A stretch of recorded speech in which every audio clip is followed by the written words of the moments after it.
Jo voldria fer una prèvia i és que des d'Esquerra Republicana si hem votat que no ho hem fet per responsabilitat. I ho dic perquè nosaltres més que ningú sabem el que ens ha costat arribar fins aquí, el que ens ha costat tenir aquest contracte de la brossa, el que ens està costant ara fer aquesta adjudicació.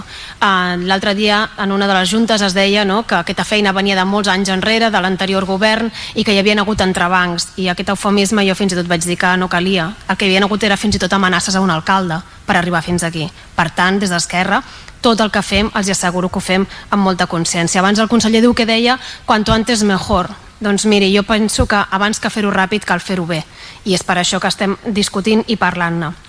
Independentment de l'empresa que guanyi, això ens és igual, però és que en una setmana ens han passat potser masses coses, des de saber i conèixer la resolució del tribunal fins a pensar que no es podria presentar un recurs que finalment es presenta, del qual n'estem molt contents, que es faci finalment aquest recurs perquè creiem que és el que havia de passar, però també tot aquest ambient enrarit, a més ara, amb casos d'espionatge. Per tant, el que demanem és temps, el que demanem és assessorar-nos, entendre i blindar sobretot la institució per no haver-nos d'arrepentir de les decisions que prenguem ara.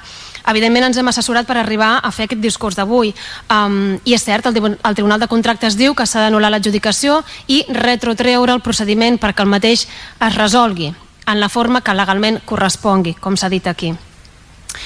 Però aquesta fórmula indica que no ens deixa clar, potser perquè considera el tribunal que no li correspon emetre parer al respecte, però que s'hagi de procedir a una nova adjudicació, ja que altrament hagués dit que el procediment s'ha de retrotreure per a procedir a una nova adjudicació. Per tant, tots aquests detalls, els que són juristes, que aquests dies ens han fet unes classes magistrals, doncs crec que, tal com dèiem, cada advocat tindrà una opinió diferent, però cal saber quina és la que finalment amb consens escollim. I també la pressa d'aquests diners que venen d'Europa, etc.